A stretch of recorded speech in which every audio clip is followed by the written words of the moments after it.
From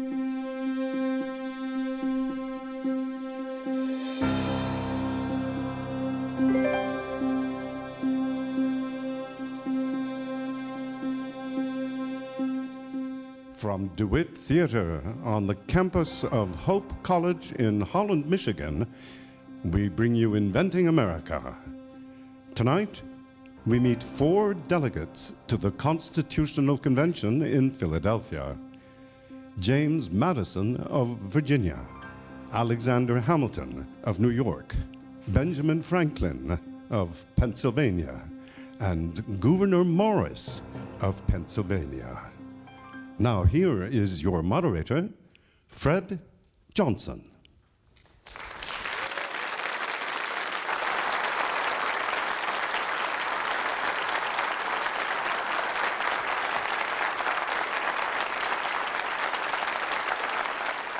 Good evening and welcome to our program. In episode 1, Making a Nation, we talked about how the 13 American colonies declared their independence from Great Britain. That historic event took place at the Pennsylvania State House in Philadelphia, what we now call Independence Hall, in July of 1776. The colonies did indeed make good on their Declaration of Independence. The Continental Army, under the command of General George Washington, drove out the British. Then they established a new nation under the Articles of Confederation. But things did not work out quite as they had hoped. Why not? Well, tonight we're going to find out. We'll also find out what the Founding Fathers did about it and how they changed the world. Each of our guests took part in a momentous debate between May and September 1787, a mere 4 months that determined the fate of the new United States of America. Their mission was to create a working government. One of our guests was so anxious to get on with this business, he arrived 11 days early. While he waited for the others, he drew up a plan. But the question was, would it work? Or would it be another failed attempt at self-government? We begin our discussion this evening with the great little man from Virginia. We also know him as the father of the Constitution and the 4th President of the United States. Please welcome to our program, Mr. James Madison. President. Welcome, Mr. President. Please have a seat. May I lie down? Lie down? I'm afraid we don't have a sofa. Oh, well, I speak better when I'm lying. But since there is no couch, I guess I shall have to take a seat. You speak better when you're lying? I thought you always told the truth. Well, I do. General Washington always told the truth. He never told a lie. Do you know the story about his father's cherry tree? Of course, every school child does. Well, it didn't happen. It was a lie, but the moral was true. You could not, would not, God forbid, lie in 18th century Virginia. Why not? Because English law, you would get your ears nailed to a pillory and followed by 20 lashes on the back. That sounds like cruel and unusual punishment. Well, look it up. Virginia Statutes, 1723, volume 127. My mentor, Mr. Jefferson, pointed it out to me. Have you seen his library at Monticello? That's really magnificent. So your mentor is Thomas Jefferson? Ah, yes, indeed. It was Mr. Jefferson that got me interested in changing archaic laws like that one that emanated from monarchical rule. We worked together for some time on that project. I was 25 years old at the time when I came under his influence. I helped him prepare a Virginia Constitution after we declared our independence in 1776. I guess I was quite impressionable at that time. At 25, shouldn't you have been fighting in Washington's army? I suppose it's no fluke that they call me Little Jemmy Madison. I was frail, slight of build, of nervous temperament, subject to panic attacks, and allergic to dust. So you were 4F. I beg your pardon? 4F, it's a ranking system for military fitness. Well, in any way, I was unfit for military service. So I went into politics. Now, thanks to Mr. Jefferson, he got me elected to the Federal Convention because he couldn't come. Why not? Well, he was in Paris serving as an envoy in France. But we agreed to keep in correspondence. He wanted to keep his hand in the business, even from across the Atlantic. You mentioned that this pillorying and whipping were stemming from monarchical rule. Can you explain that? Well, those were mild compared to other punishments. For example, the punishment for slander was to have a spike driven through your tongue. The punishment for burglary was to have your back broken on a wheel. Abolishing cruel and unusual punishments were just one of the accomplishments we had achieved with the Virginia Declaration of Rights. It became part of the state constitution. Others were assuring the freedom of religion, of the press, trial by jury. And just as I had helped Mr. Jefferson prepare these ideas for the Virginia State Constitution, I also helped George Mason write the Virginia Declaration of Rights. These served as partly our model for our work in Philadelphia. The so-called Virginia Plan? Call it what you will. I got Governor Randolph, the governor of Virginia, to introduce it. So I suppose you could call it the Randolph Plan. Somebody even called it Little Jemmy's big, bright idea. But it stirred up objections from the first. How come? The making of a federal constitution was not our mandate. Our mandate was to merely revise the Articles of Confederation that had been adopted by the Continental Congress after declaring independence. What was wrong with them? Well, the Articles served us well, and served us well enough in wartime when we were united against a common enemy. But after the cannon smoke cleared, they proved woefully inadequate. They did little more than unite the states in name. Each state coined its own money, it levied its own taxes, it even conducted its own foreign policy. Virginia even had a treaty of amity with France, but that was not our biggest problem. It wasn't? No. The Virginia Plan was considered radical because it was based on Republican principles. The term Republican, with a small r, is pejorative. The term was used to attack the credibility of one's political opponents. That's so hard to grasp because there are so many republics today. But in the 18th century, monarchy was still the standard. It had been for centuries. Talk about cruel and unusual punishments. Monarchies had ruled by blood in more ways than one. It's the way they stayed in power. I see. Have you read the Bible? Well, I flip through it every now and... Look, even the Bible endorses monarchy. Look at Samuel, 1 Samuel chapter 8. The ancient Israelites demanded a king like every other nation. Monarchy had history on its side. Rome had a republic, but it didn't last very long. England tried it in the 17th century with a dictator, but that didn't last. We knew when we were going to Philadelphia, we had the odds stacked against us. We knew we were doing something that would change the world. Mr. Hamilton from New York, he was the one who tried to get people together to figure out what to do with these things. He couldn't even get enough people to show up. Let's ask him about that. Indeed, our next guest was the one most responsible for organizing the Constitutional Convention. Born in the West Indies, he came to North America as a young man and received his education at King's College in New York, what is Columbia University today. He later distinguished himself as an aide-de-camp to General George Washington. He also established the nation's financial system as the first Secretary of the Treasury. Please welcome to our program, from the state of New York, Mr. Alexander Hamilton.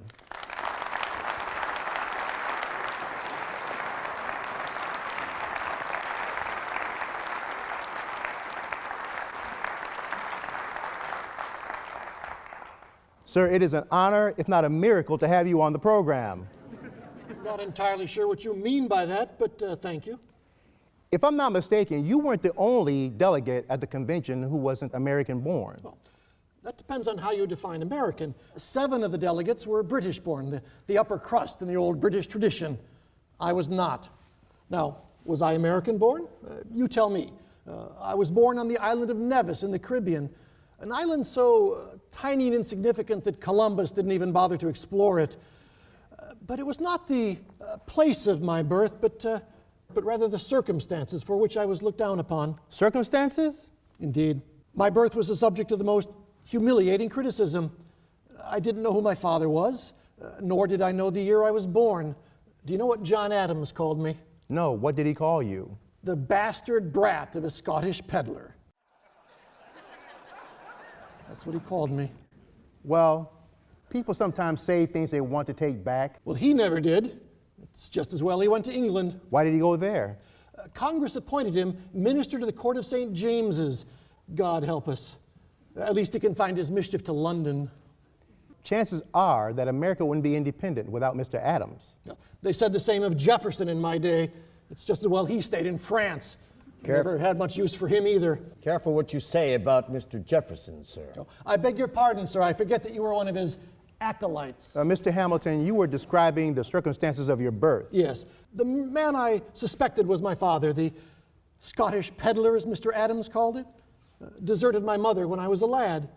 They were never legally married. After that, my mother moved to the island of St. Croix and supported my older brother and me by keeping a shop. Then she contracted a fever and died. How old were you then? 11, perhaps 12. I passed myself off as 13 so that I could gain employment. My brother and I were adopted by a cousin who later committed suicide. We never saw each other again. Next, I was adopted by a merchant who I came to suspect was my real father. His name was Thomas Stevens. Now, why did you think he was your father? Well, he had a son, Edward, that many people said looked very much like me. Edward and I were the best of friends, if not half brothers. My real name could have been Alexander Stevens, not Alexander Hamilton. So I take it that he never let on. No, he never did. But through his influence, I gained employment on the island as a clerk at an import-export firm. When the owner went on vacation, he put me in charge. It was my introduction to business and finance. It opened my eyes to the world. When I was 16, or perhaps 17 or 18, as I was never completely sure of my age, I sailed to Boston, and I never looked back.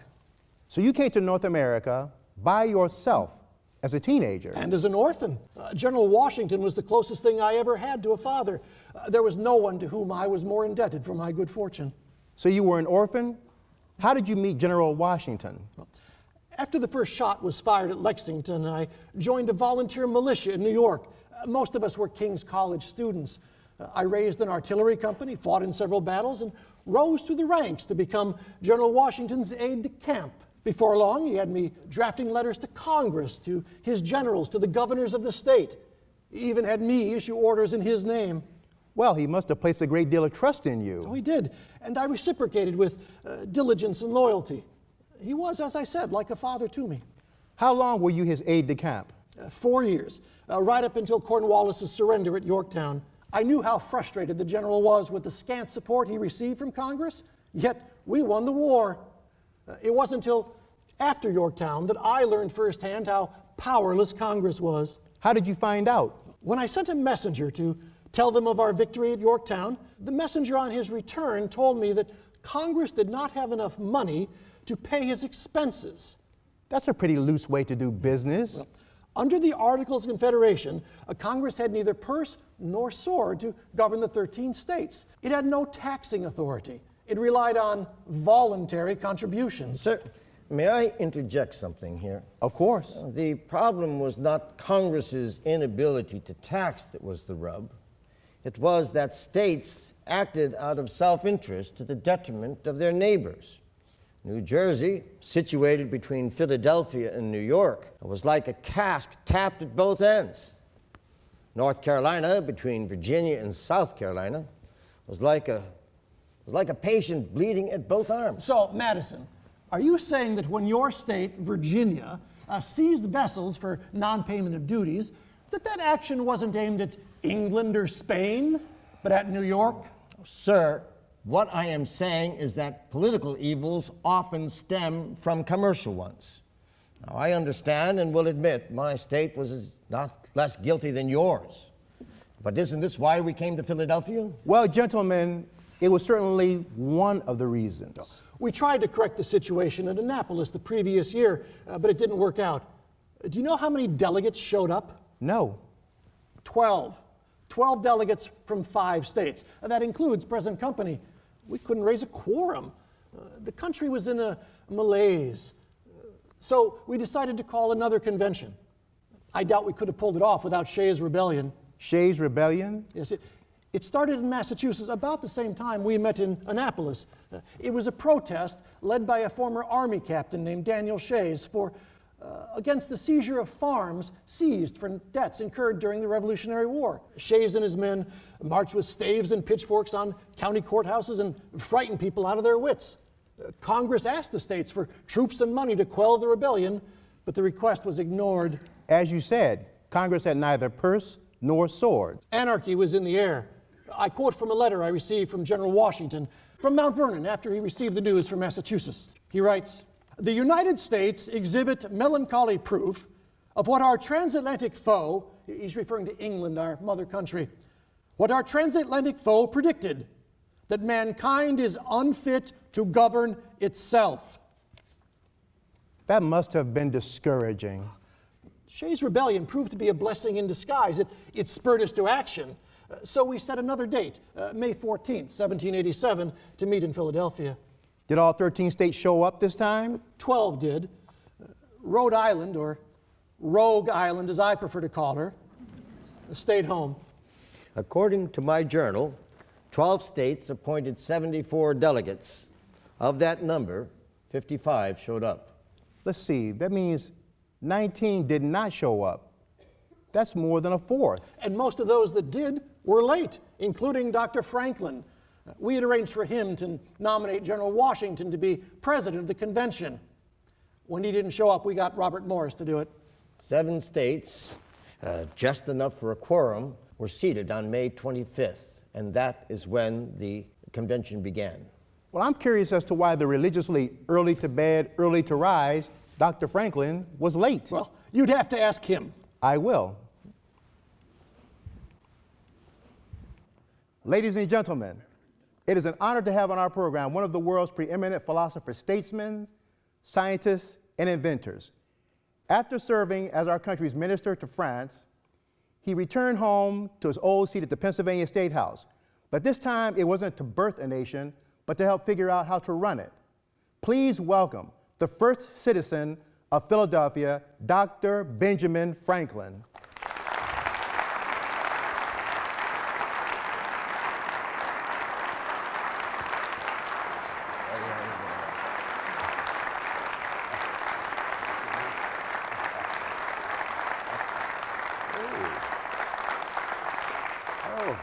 Oh my, aren't you lovely?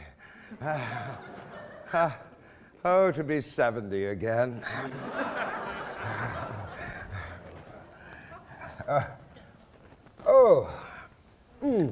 Welcome, sir. I was afraid you might not make it. It seems I'm late for everything as I get older. Just call me the late Dr. Franklin. Better late than never, Dr. Franklin. Oh, my dear Madison, I shan't be late as long as I can sit. Besides, it's better to die lying. Well, I'm just glad you're here. Yes. Oh, I want to show you something. Here. Yeah, there it is. That's a sedan chair, a gift to me by Marie Antoinette. It helped me maneuver the cobbled streets of Versailles. Much easier on my gout than riding in a carriage. I am impressed. Yes. Oh, you mentioned Annapolis, where 12 delegates showed up. That wasn't the first time that we attempted to establish a federal union. We tried it at Albany at the beginning of the French and Indian War in 1754. Our purpose was to establish a combined defense against the French. Oh, well, that was before Her Majesty took a shine to me. Long before Dr. Franklin, in 1754, she was an infant. Yes, I stand corrected. Just the same, I proposed an Albany plan, a plan of union, with a president appointed by the Crown. What happened? The plan was rejected. The colonies were not ready to give up their sovereignty. But that wasn't the worst of it. No. The trip home almost killed me. In the boat I was riding in, coming down the Hudson, it sprang a leak and sank. Luckily, I made it to the shore. So the Albany plan went down with your boat? Yes. Well, as I say, travel was difficult for me. You would think I'd have learned my lesson. But at the Constitutional Convention, you were only 3 blocks from home, Dr. Franklin. Yes, that's true. I had seen more of the world than most, but at my age, it was a burden just to cross the street. So why were you late? The gout, my friend, and the rain. Like mercury and water, they do not mix. So I stayed in bed. I had a similar affliction at the Second Continental Congress. Otherwise, it might have been yours truly instead of Mr. Jefferson who wrote the Declaration of Independence. Speaking of Mr. Jefferson, didn't he replace you as minister to France? Succeeded was the word he used when he wrote to me on the subject. He said Dr. Franklin could not be replaced. Oh. Well, that was generous of him. Speaking of generosity, I must say Mr. Jefferson was as generous with the French ladies as I. Mr. Jefferson, sir, was much younger than you. Touché. Nonetheless, before I departed from France, I noticed a young lady to whom he was paying particular attention. Yes, she wasn't a French woman. No. She was a mulatto who appeared had recently come of age. A maidservant to his daughter, no less.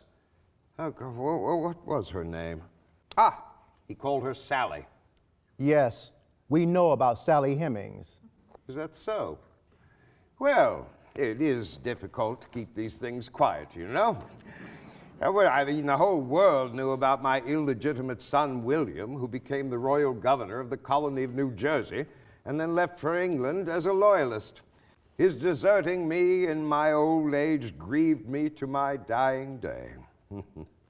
Oh, and then there was Gouverneur Morris, my fellow member from Pennsylvania. Yeah, the one with the wooden leg. He happens to be our next guest. Oh, well then, let him tell you about his wooden leg. I think I will. Our next guest is one of our lesser-known founding fathers, but he deserves a place in our history because of the crucial role he played at the Constitutional Convention. Not only did he give more speeches than anyone else— 173. Thank you. 173 speeches, but he proved himself quite skilled with the written word as well. He is the unsung hero of the U.S. Constitution, as well as one of the more colorful characters behind it. Please welcome, from the state of Pennsylvania, Mr. Gouverneur Morris.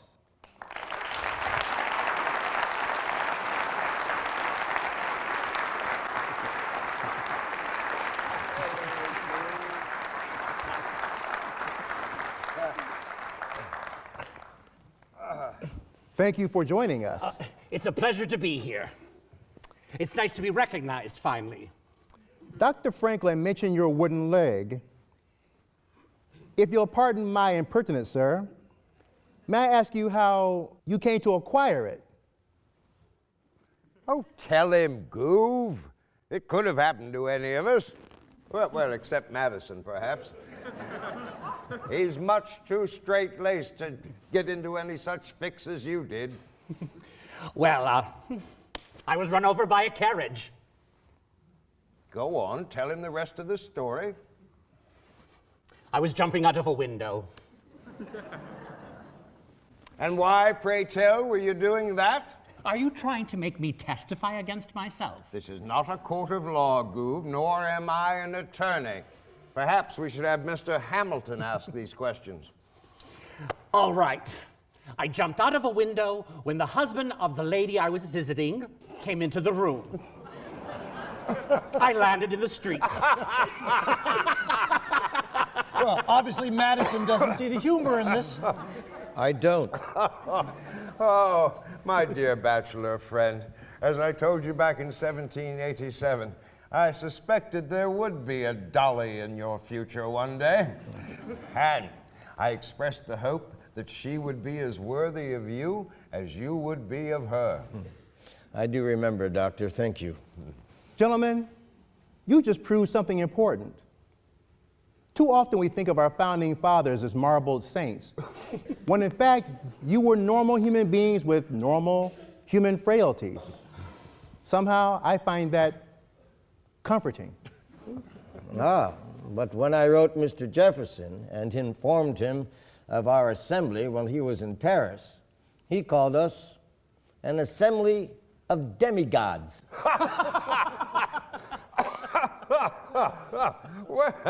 Well, I don't know whether the gentleman spoke in reverence or in jest, but human nature is what it is. Which brings us back to the Constitution. People are always complaining about government, how it controls their lives.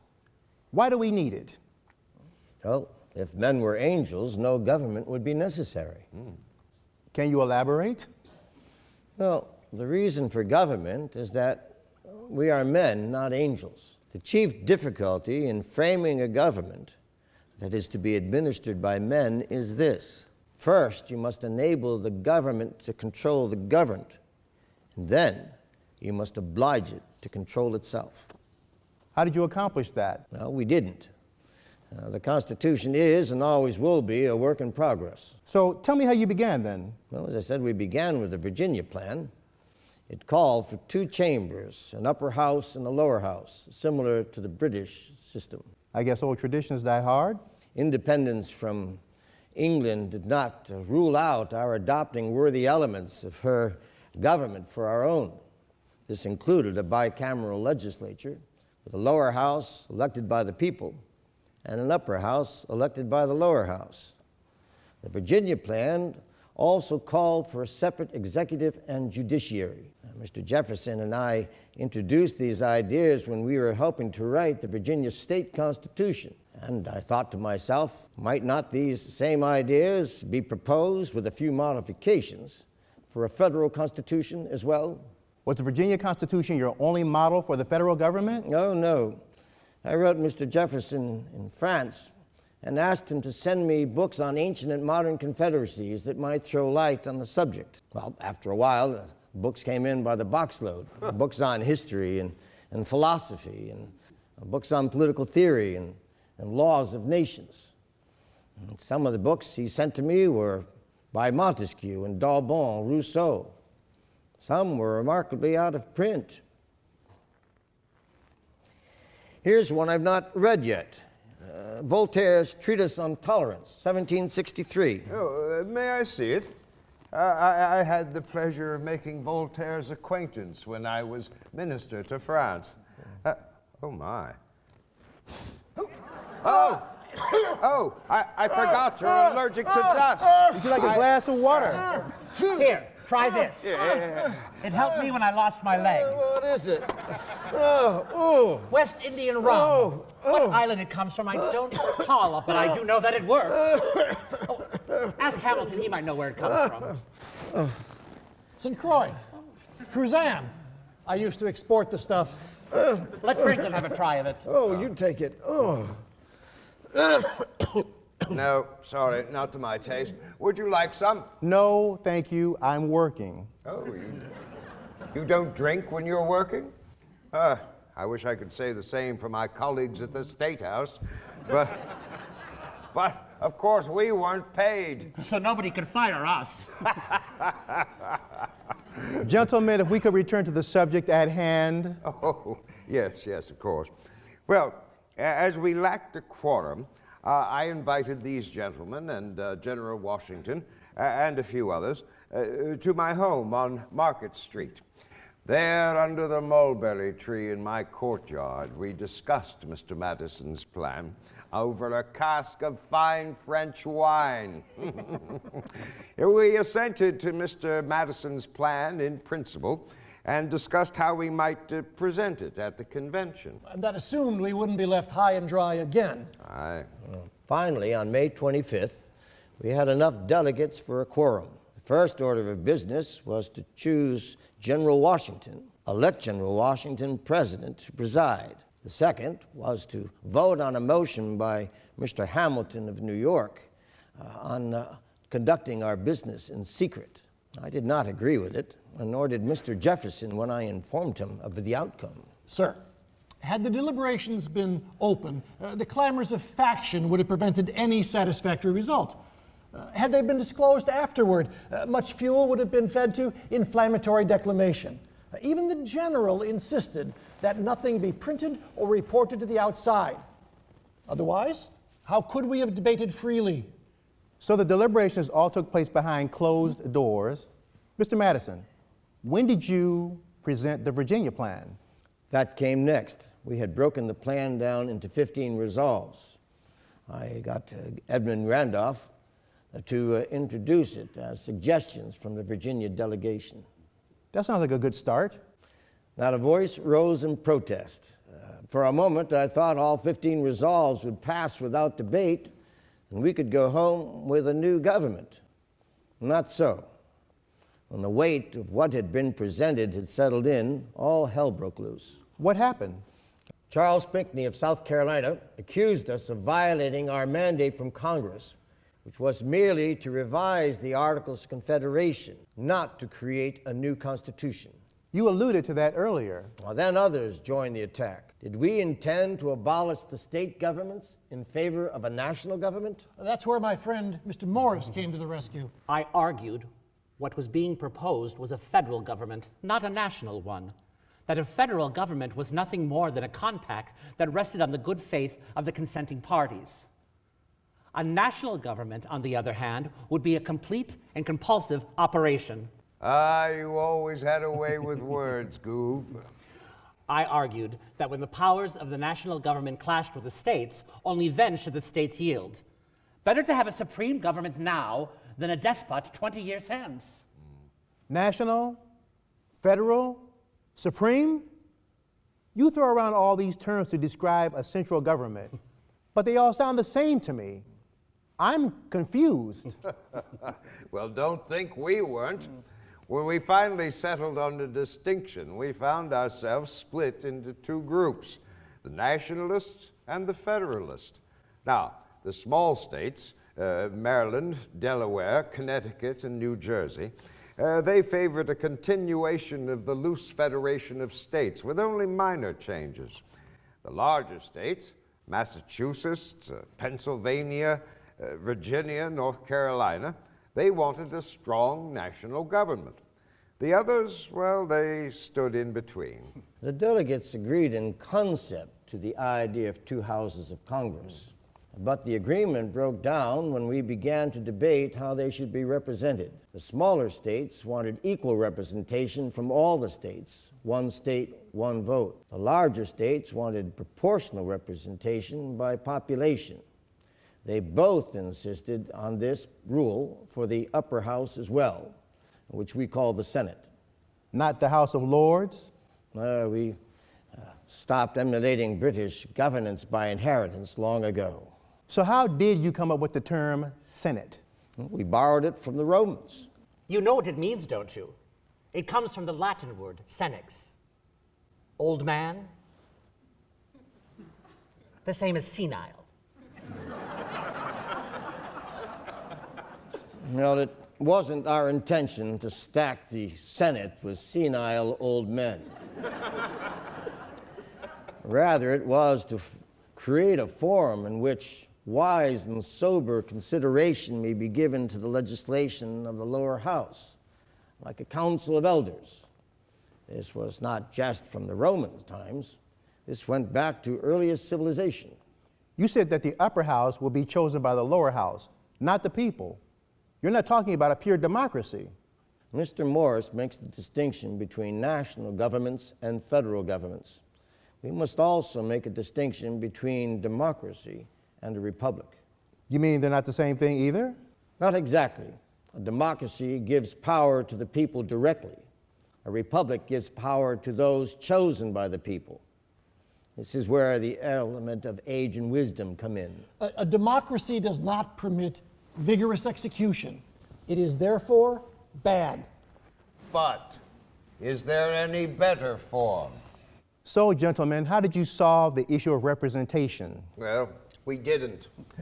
William Patterson of New Jersey submitted an alternative to Mr. Madison's plan. It called for one house with one vote per state, which I favored, and an executive without veto power, which I opposed. The debate on Mr. Patterson's plan only impeded our progress. After 3 days, it was voted down, and we were back to square one. We then took up the Virginia plan that talked of 2 houses. Oliver Ellsworth of Connecticut moved once more to drop the notion of a Senate based on popular representation. He insisted that every state in the upper house be represented by one state, one vote. On this he insisted, and on this he would not yield. And thus we were at an impasse. Alas, the fate of America suspended by a hair. But then Dr. Franklin did something that confounded all of us. He implored us to seek divine intervention. Gentlemen, if I may, whenever you assemble a number of men to gain the advantage of their joint wisdom, you inevitably gather with them all of their prejudices, their passions, their errors in judgment, and their selfish views. Moreover, the longer I live, the more convinced I am that God governs in the affairs of men. If a sparrow cannot fall to the ground without his notice, is it probable that a nation can rise without his aid? And so, yes, gentlemen, I did implore the convention to look to heaven for assistance. Sir, the last thing we needed was foreign aid. Oh. I thought it madness to trust the future to miracles. Dr. Franklin, amidst all this rancor, how did you hold the convention together? General Washington. His silence spoke louder than most men's words. I never knew a crowned head in Europe whose bearing and demeanor equaled his. Did you ever notice, gentlemen, how with the slightest gesture or gaze of the eye, he could signal those people in his presence to keep a respectful distance? Nonsense. His demeanor never intimidated me at all. Well then, my friend, I propose a wager, a dinner for our respective delegates. Should you greet the general the next time you see him with a slap on the back, I pay. Should you not, you pay. Agreed? Agreed. I shall greet the general next time I see him so. Dr. Franklin, you are a witness to our wager, correct? Well, do I have a choice? Mr. Madison, what happened after Dr. Franklin requested divine intervention? The general, the president, then tabled Oliver Ellsworth's motion on behalf of the smaller states. This gave us a few days to cool off. Then we turned our attention to the executive branch.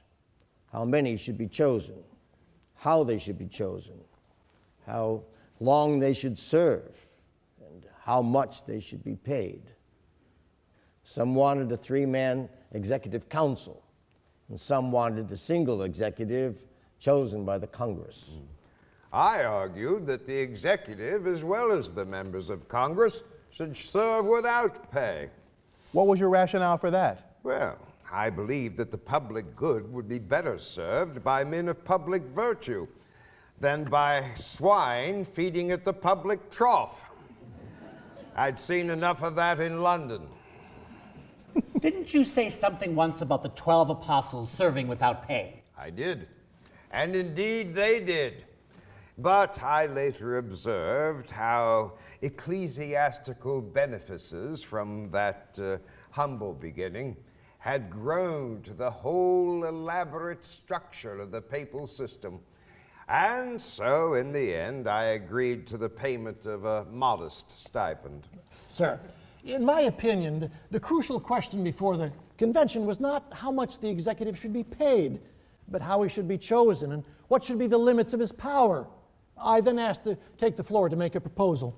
Take us back to that moment in time. What date are you talking about? Oh, I'm sure Mr. Madison wrote it down. And Mr. Hamilton made his proposal on June 18th, 1787.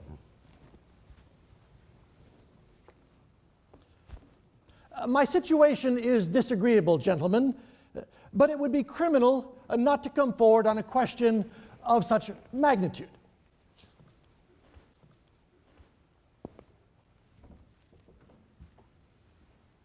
Can any government that admits vigorous execution be established on Republican principles?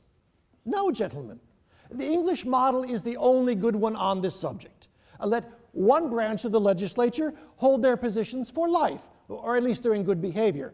Let the executive also be for life. Let him be given such power that it is not in his interest to acquire more. Hold there, sir.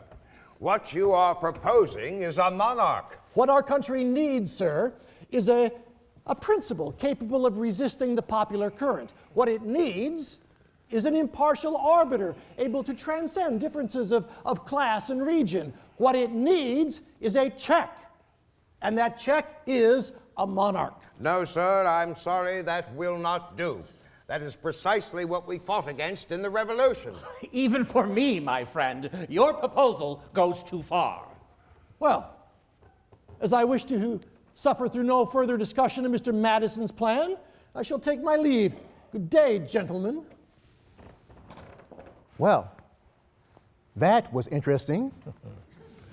Mr. Hamilton can often be completely out of his wits. Weren't you upset that he rejected your plan? Not at all. I was confident the convention would find mine in a more benign light. You do know about Mr. Hamilton's childhood, don't you? He told us about it. Yes. Well, I had a theory about why he wanted a monarch. What was it? Well, as a boy, Mr. Hamilton never had a father, an authority figure to look up to. It was a void throughout his childhood. As an adult, he was always searching for someone to fill that void. Someone like General Washington. But don't you see, gentlemen, how he transferred his need for authority from his private life to his public life? Dr. Franklin, you sound like a psychologist. I beg your pardon, I sound like a what? A psychologist, someone who studies the mind. Oh, well, I don't believe I'm familiar with that term. Oh.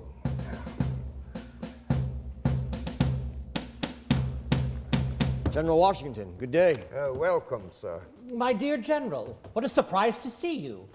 How happy I am seeing you look so well.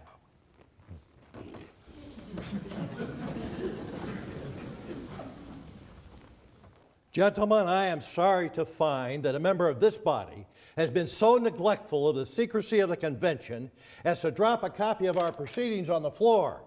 This was picked up and delivered to me this morning. I must entreat you, gentlemen, to be more careful, lest our transactions get into the newspapers and disturb the public repose.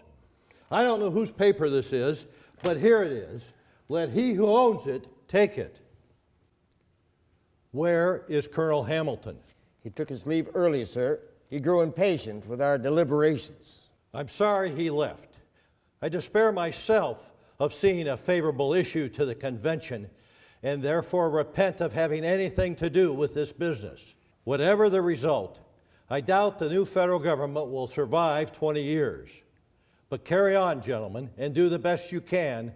The fate of America is in your hands. Aye, sir. Sir,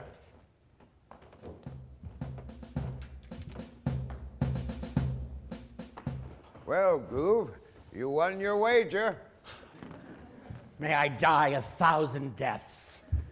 Gentlemen, we still have the representation issue to settle.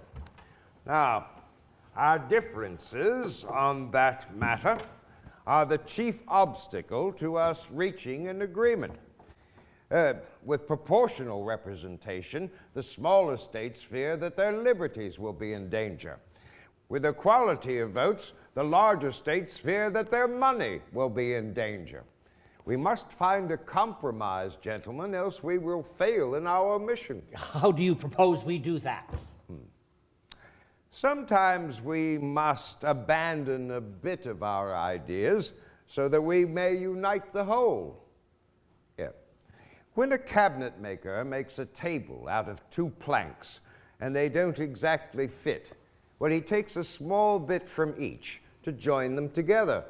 Well, in like manner, both sides must part with some of their demands in order to join in some accommodating proposition. Therefore, gentlemen, I propose that a committee be appointed to break the impasse. Well, with all due respect, sir, I think we should proceed with debate. Now, gentlemen, hear me out. We were sent hither to consult, not to contend with each other. Now, I sense the intransigence on both sides beginning to ease. Let it ease further with thoughtful reflection, not declamations and denouncements. And let it be done by honorable men from both sides, men who declare to have in common the common good. Furthermore, gentlemen, tomorrow is the 4th of July.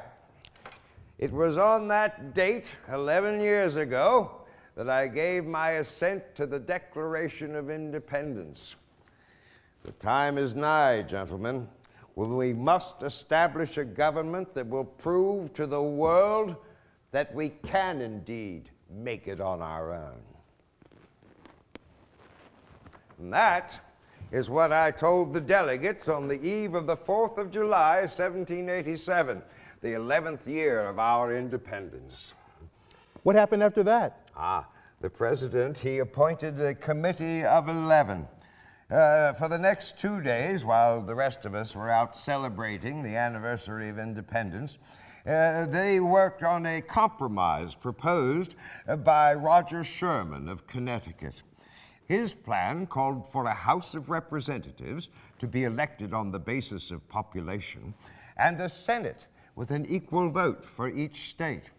After several more weeks of back and forth, the convention voted to adopt Mr. Sherman's plan.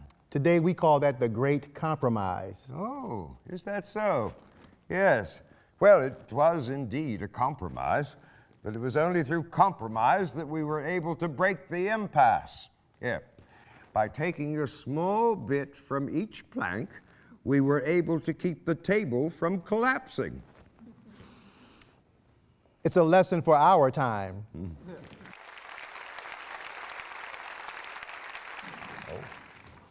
Well, Mr. Hamilton is back. I changed my mind, gentlemen.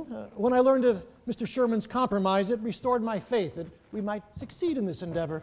Gentlemen, I don't wish to dim your enthusiasm, but there is one more obstacle to overcome, and that is putting an end to this insidious institution of slavery. Now, the southern states say that if we continue to debate the issue, they'll walk out. What then? Well, we must do the best we can, as General Washington said. What has been proposed is that the importation of slaves be prohibited, but not until the year 1808. No. That is not what I would choose, gentlemen, not at all. Nor would I choose as the basis of apportionment in the lower house the whole number of free persons and 3/5 of those persons bound to service. Does that mean that a slave is to be considered 3/5 of a person? No, gentlemen. This goes against every fiber of my being. But one must take what is in one's hands and bless it. What happened to my proposal regarding the chief executive? Oh, that. Well, we appointed a committee to look into it.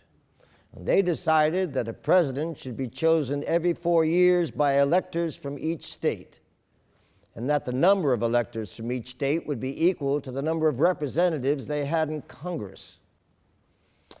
Call it an electoral college. An electoral what? An electoral college. That's the dumbest thing I've ever heard.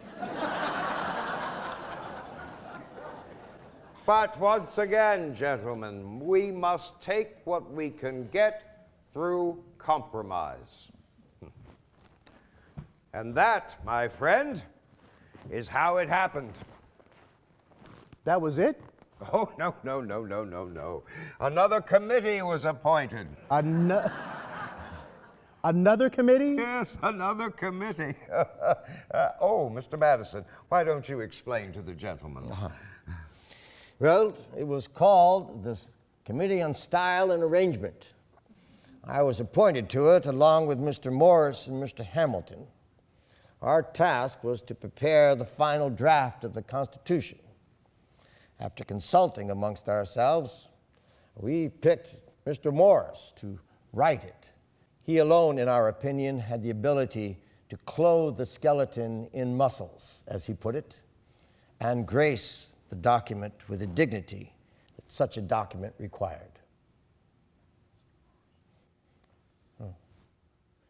Mr. Morris, Mr. Morris. Yes. Please read for us what you wrote for the preamble. The preamble? Just the preamble.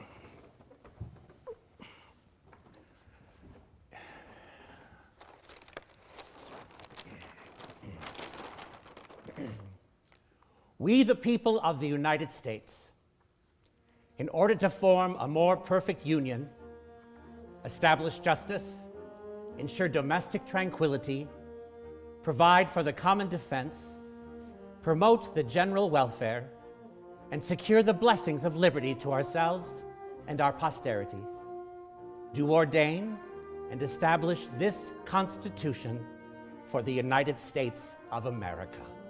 Sometimes you do amaze me, my friend. I wish I had written it myself. Then you won't mind signing right there. I must confess, gentlemen, I do not approve of several parts of this Constitution, but I am not sure that I shall never approve them. For having lived long, I have often found instances of being obliged by better information. The older I get, the more I am apt to doubt my own judgment and pay respect to the judgment of others. Therefore, gentlemen, I agree to this Constitution with all its faults because I expect no better and because I am not sure it is not the best.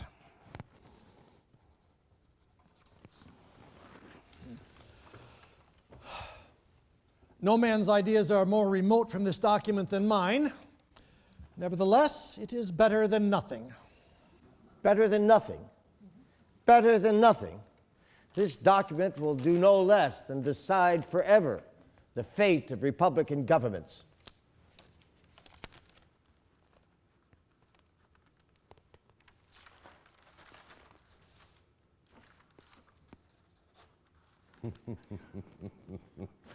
For 4 months, gentlemen, I've looked up at the president's chair and observed the carving of a sun with outstretched rays. I couldn't tell if it was a rising sun or a setting sun. But now I have the happiness to know it is a rising sun. If I may say so, gentlemen, the union of so many states is, in the eyes of the world, a wonder. The wonder, gentlemen, is that our union is not a monarchy, but a republic, if we can keep it. And so, on September 17th, 1787, the delegates finished their work. Today, we call it the Miracle at Philadelphia. Nobody thought that this new American republic, this bold experiment in self-government, would last. It has, longer than any other republic in the world.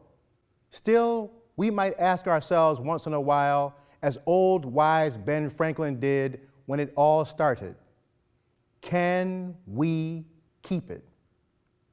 Now, on behalf of President James Madison, Mr. Alexander Hamilton, Dr. Benjamin Franklin, Mr. Gouverneur Morris, and the father of our country, General George Washington, thank you and God bless.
To order a copy of Inventing America, Making a Government, call 1-800-442-2771 or order online at gvsu.edu/WGVU store.